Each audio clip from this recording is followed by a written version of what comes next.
What is up, everybody? We're back for another poker vlog, and today we're going to be playing some 2-5 most likely, maybe some 1-3 if I have to wait to get at the 2-5 table. But the 1-3 games here have been like so much fun lately. I never record it because I'm like, I don't want to make a 1-3 vlog, and then every time that happens, I just demolish it at 1-3, like running $500 to over $2,000. And etc. I've had like a couple sessions at 1-3 like that lately. So no matter what, I'm going to have the camera out. Hopefully we can sit down at the 2-5 table. Hopefully it's a good game. But if not, man, I don't know. I might just play 1-3. We'll see. And then in more exciting news, my next vlog, most likely, we will be back to playing some 5-10. We're trying to get another game of that going. And hopefully get one running once per week, if we have anything to do with it. So that's exciting stuff. Other than that, let's go in here, let's play some cards. I'm ready to go.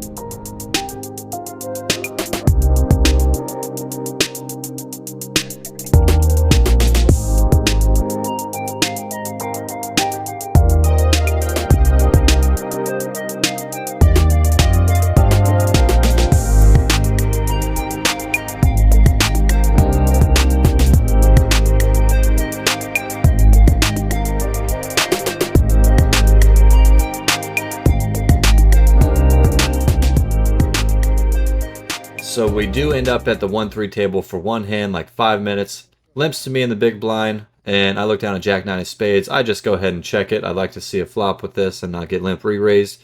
And we hit top pair on the flop, being like 5 or 6 ways here. It checks to me from the small blind. I go ahead and check, and everyone actually checks it around. And the turn comes the 10 of spades, giving us even more equity. So we have top pair, a straight draw, a flush draw. We have everything here. So we bet out a modest $10, and I actually get raised to $30 by next to act. This is 1-3, so I don't think there's going to be a whole lot of like bluffing going on here as far as like he's on a draw and bluffing. I think he has a really good hand, but I have like 10 million outs. Pretty much any card in the deck is going to be pretty good for me. So I go ahead and make the call, and we go off to a river, which is beautiful. We hit the flush on the river, and we're a heads up. And what do we do here? Do we check it to him? Our hand looks like we could have been on a draw, so I don't want to let it check through just in case he gets a little skeptical. So I think about it for just a moment, and I go ahead and decide to bet out $80. And he is over there looking at me, and eventually he says, all right, you know what? Just go ahead and show me the winner. He tosses out $80, and I flip over my hand, and I say, do you have a straight? And he says, what? And gets all angry. I'm like, do you have a straight? He's like, no. And then he shows a set of sixes, and he is not happy. And we leave like right after this because we get called to the 2-5 game. So don't think he's too impressed with me. Sorry, buddy, but that was our pot to win. So we get moved over to the 2-5 game, and I look around the table and realize there are a couple other pros there, as well as some tough regs. Really no fish at this table to be found, and it's going to be a tough game. If this were a couple months ago, I would probably avoid a table like this, but it just so happens that today I got time. I'm ready to battle. I'm very comfortable with my skill level right now. Let's go, and we do an honorary bomb pot for a new player, which is me. And we are off to the races. We have a beautiful hand. Let's see what the flop brings. The top board is 6, King, 7, and the bottom board is Ace, Queen, 10. So we crush top set on the bottom board. The opponent across from us bets out $60. Gentleman to my right calls, and I come along with the call as well. Have the bottom board crushed. Definitely would like the board to pair, and pretty much have nothing except some backdoor draws on the top board. But, you know, I have potentially what could be the nuts on later streets on the bottom board, and could put a lot of pressure on my opponent. Either way, definitely not folding. And the turn comes, a beautiful board pairing 10 on the bottom, 8 of hearts up top, which that board is just, let's be honest, it's just irrelevant to me at this point. And we have pretty much the effective nuts on the bottom board, and we're feeling pretty good. I love being in this situation in a bomb pot because you can just hammer down and put max pressure on your opponent, knowing that you have one board just completely locked up. And for all I know, who knows, he could be playing this board as well with a straight, a lesser full house. We could potentially be ahead on both boards with our pocket aces, but it is over on him. We're still 3 ways here on the turn, and he decides on a nice friendly bet of $125. Opponent to my right quickly folds, and I have something to think about here. I think I want to be putting a little bit more money into this pot and start applying some pressure to blow him off a potential chop. But at the same time, like I said, I could be very good on both boards here right now. And I don't want to go too big, and I ultimately decide to raise it up to 275. Almost a min raise, just a little bit above it. And it's just enough where he is going to feel some pressure, but at the same time, giving him a phenomenal price to call. And he'll probably be hoping that I let up on the river. And after about 30 seconds of thinking, a little bit more, he finally decides to put in the call. And we are off to a river card. I'm feeling good about my hand, like I said, and ready to get more money in here on pretty much any card that comes out. The dealer takes his time, slowly puts out the 5 of spades on the top board and the 7 of diamonds on the bottom board. There were not really any cards that could change what I'm about to do here, and these ones are no exception. I'm going to put a healthy size bet in here on the river. I look at the cards, look at my opponent, and like I said, I'm sure he's hoping that I just let up here, that he can get the show down and see where he's at. And I'm not going to let that happen without some pain. I decided to throw out a bet of $450. Could even go a little bit bigger here. But like I said, I don't think a call is the worst thing in the world. If he has the nut straight, he's going to call anyways. So a healthy size bet, 450 in the middle, and my opponent goes in the tank, and he is just disgusted. I can tell he hates the situation. He looks at his cards, and he is in the blender. And he has to think about it for quite a while here. And I don't blame him. These bomb pots are rough. After about a minute, he decides to throw his cards in the muck, reluctantly. And we scoop our first hand. Pretty significant bomb pot here at the table. Winning about $400 or so. Feels good, especially just coming from a nice hand at 1-3. So we're up like $400 or $500 at this point, and we're in the game for $1,400, sitting around $1,900 in our stack. Off to the rest of the session. Let's go. We are on the button. There's a raise from early position to $20. I could call here. That's what I like to do. And then the small blind calls as well. And off to a flop, which comes ace, king, 8 with 2 clubs. So we hit top pair. Could be good a lot of the time. The small blind elects to check. And the pre-flop raiser on this board continues on for $30, which is what he would do with pretty much any cards in his hand. I call, and then the small blind gets out of the way with a fold. And the turn comes the 10 of hearts. So the board getting a little bit more connected now. He checks, and then I think about it for a little bit and ultimately decide to check back. And the river brings a board pairing king. So not that great, to be honest. He could have been pot controlling with a king, and he just has a lot more kings in his range than I do. Do have an ace. Pretty bad kicker. Yeah, so not feeling that great. And he thinks about it for quite a while before sliding out a pretty chunky bet of $110. And it puts me in a pretty difficult spot. I, in the past, have been really bad about calling big river bets when I'm just most likely beat. And I'm not feeling great about this situation. So I think about it for quite a while. Ultimately, I decide I can pick a better spot to put more money in on a hand. And I don't need to be gambling with a top pair, bad kicker, especially with 2 kings on the board. So I decide to let it go.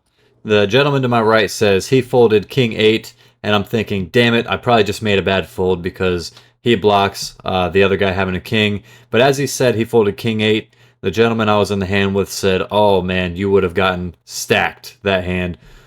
Don't know if I fully believe him. I think pocket aces or ace king, like he's trying to represent, would probably keep betting on that turn with the board being so draw heavy. But we will never know. Either way, I'm not upset about my fold there. Otherwise, I think it would have been pretty ambitious of him to lead out big on a king when I could have been playing a king the same way. I would definitely check back with the king X holding. So I think I made a good fold. Just don't know if I believe he was that strong, but we will never know. Off to the next one.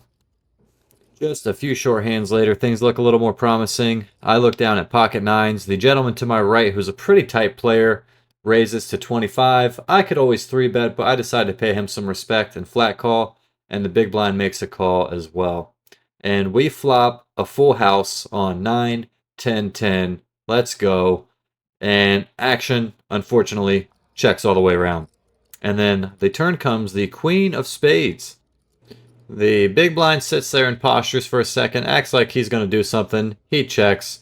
The gentleman to my right, the pre-flop raiser, he postures for a second, then he checks. And I'm like, damn it, let's put some money in here.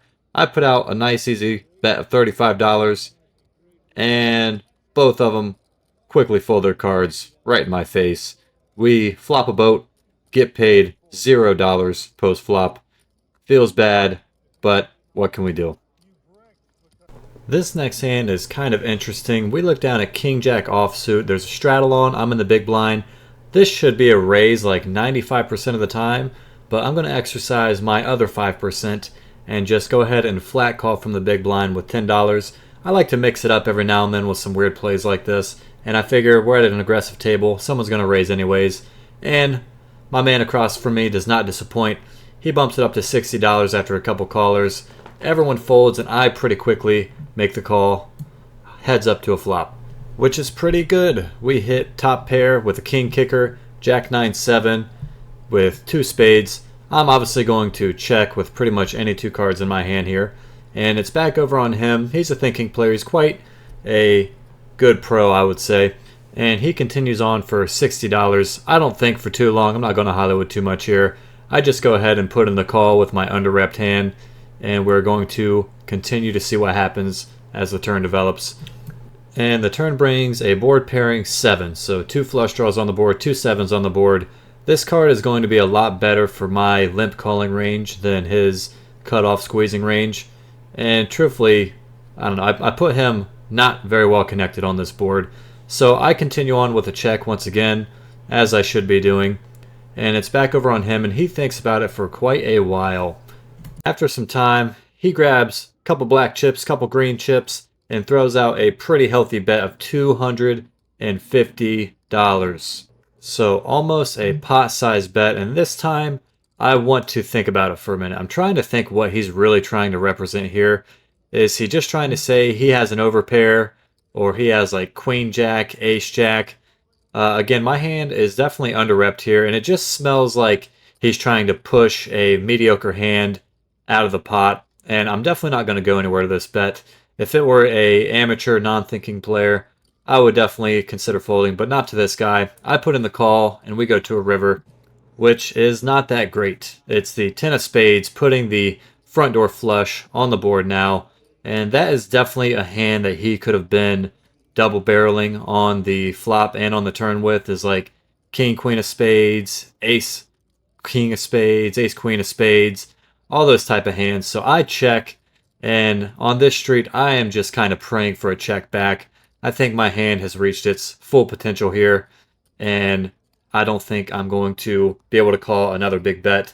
He thinks about it for a while, flips over ace-10 offsuit, and we flip over king-jack, and he cannot believe that we limped pre-flop with king-jack, and we scooped this one. Pretty good pot.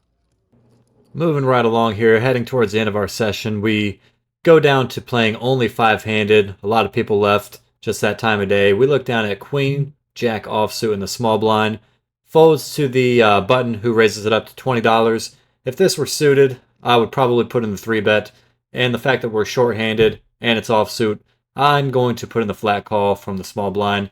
The big blind comes along as well, so 3 ways to a flop. And we flop open-ended on king 10-3 with 2 spades. I'm going to check, obviously. Big blind checks, and the pre-flop aggressor continues on for 35. Not going to waste any time. Just put in the call here. I'm not going to raise on this board. and the big blind folds. Turn comes the 9 of spades. So we hit our straight, the nut straight that is. It does put the front door flush on the board, which he could have definitely been continuing on with. He bets $65, so not a very big bet. It kind of feels like a King X holding to me, and I'm kind of in between raising right now or calling and then leading out on the river.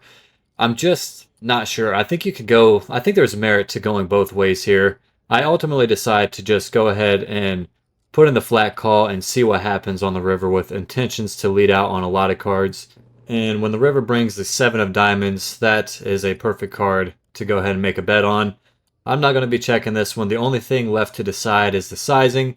I don't want to go too big. I want to give him a good price to call with not as great of a hand on a pretty connected and a flush draw board. So I just decided on a bet of $105, and I should have gone bigger. He throws in the very quick one-chip call, the non-believer call, and we scooped this one. Never know what he had, but we'll take it. We are up pretty good on the session so far. We are in for 1,500, and we're sitting around 2,400 or so, and that leads us into a bomb pot, and I fumbled the ball on this one, to be honest with you guys. I don't like to make up any cards just for convenience. I don't make up cards that were on the flop that weren't actually there and I'm just guessing. I won't do that. But basically, I have ace queen, 8-6, 2 diamonds, and the flop comes and I hit a flush draw on the bottom board and I hit 2 pair on the top board with my queen 8. That much I did have noted. And the flop checks around, and then the turn that you just saw in the beginning there, he bet out $50. I just went ahead with a call, and the river comes the king of diamonds on the bottom, and I cannot tell you what it was on the top. I still had 2 pair. There is a straight up top, but I have 2 pair on the top, and the nut flush on the bottom, but the bottom board, the king, did pair the board with 2 kings. So I go ahead and decide on a blocker-ish / value bet of $100 with the intention of if I get raised really big here, I am just going to be able to fold and get away from this. My hand is good, but it's not great on both boards. So I tell myself I'm going to bet $100. If I get called, I'm probably winning at least one board. But if I get raised, I'm most likely not good. And to my unpleasant surprise, when I bet out $100, the other player in the pot that I'm heads up with says, "What's the pot?" And the dealer tells him, and he says, "Yeah, I'm going to bet that." So he repots it, and now it is back on me. I told myself I was going to fold, but for some reason I'm just having trouble because I have the nut flush on the bottom. And on these, a lot of players will get the nuts on one board and just hammer down on it. I have equity on both boards, and a fair amount of equity at that. But the pot size is like $560, so it's a huge re-raise here, and I'm just struggling with what to do. The player is just staring at the board. I'm not getting much information from him. I know he is more than capable of making some plays, but in these bomb pots, man, they just almost always have it. But I kind of have it too. I have a really good hand. I think about this for quite a while. And ultimately, I decide I just can't get away from this hand. It's too good. I put in the call, and as soon as I do, the opponent says this. I think I'm scooping, honestly. Probably. So as soon as you put in an almost $600 call, and the opponent says, "I think I'm scooping, honestly," definitely great news to my ears. Love to hear it. He has the nut straight on top and king 9 for a nut full house on the bottom. We lose a massive pot, almost $600 here. Extremely painful. Not what you want to happen, but what can you do? That's poker sometimes. So that painful last hand leads us into our final hand of the night. When we look down at pocket aces, it's time to get some of our money back before we head on out of here. So pre-flop, the villain across from us here, who is another professional player, a good player, he raises it up to $25 pre-flop, which is music to my ears. I 3-bet this to $75 standard sizing, and it folds around to him, and he decides, after thinking for a moment, to put in a 4-bet to $225. And wow, I can't believe the spot that I'm in right now with the best hand pre-flop. What do I do here? I feel like a 5 bet is just going to look face up completely. I think he'll fold any 2 cards to a 5 bet, especially since we're both pretty deep. So I decide to take the route that I think is going to get me paid more money post flop. And I decide to just put in the flat call. It's a 4 bet. We're heads up. And we go to a flop. And the flop comes 10-3 queen with 2 clubs. So actually, it looks okay. I don't have the ace of clubs in my hand, which is concerning. His 4 bet range, I think, is going to be pretty linear here. I don't think he's going to have many bluffs. And I really wish I had the ace of clubs in my hand. But that's okay. It's on him first. I'm in position against him.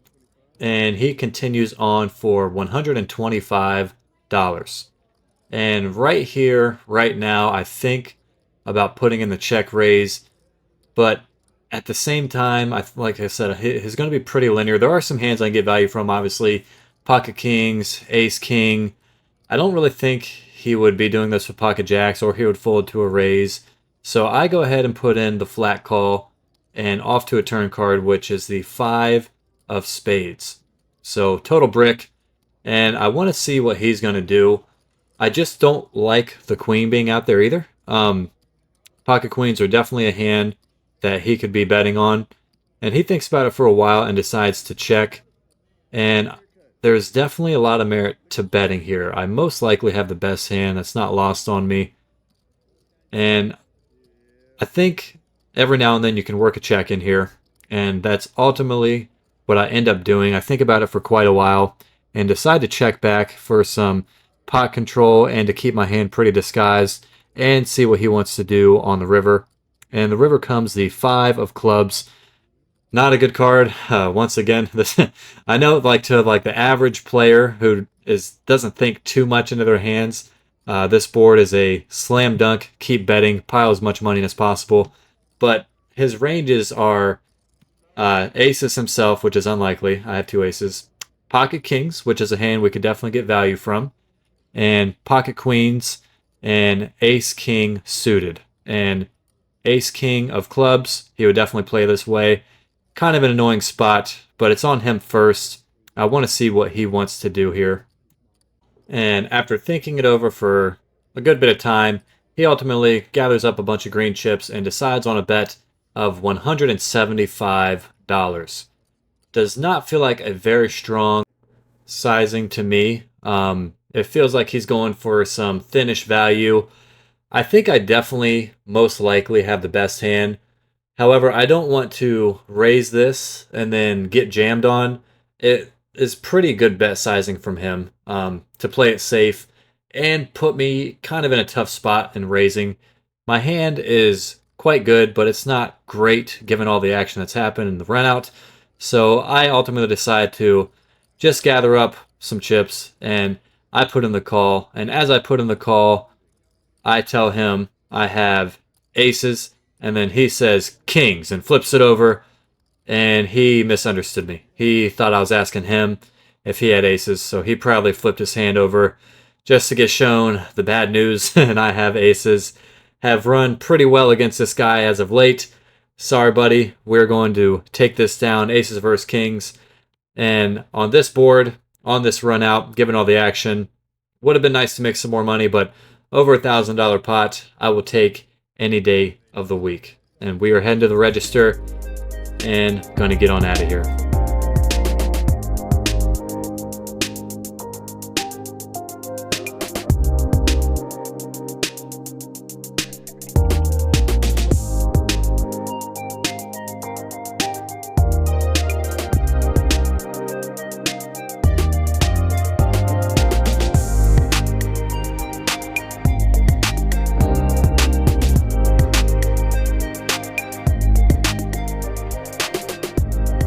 That is going to conclude our session for today. Hope you guys enjoyed it. I feel like there was a good bit of action in here for a 2-5 game and a lot of swings. My stack was up significantly, took a giant hit, and that pretty loose call in that bomb pot, and then up again when I coolered my poor friend there with aces versus kings. Could have played it a little bit more aggressively, but at the same time, I'm happy taking down a $1,000+ pot with pocket aces. So hope you guys enjoyed it. The next one is going to be a 5-10 session, and I hope you guys are ready for that. We're going to have a big game going on, and just wait for me to post that one too. And other than that, I'm going to get out of here, go home, get some rest, and I'll see you guys on the next one. Peace.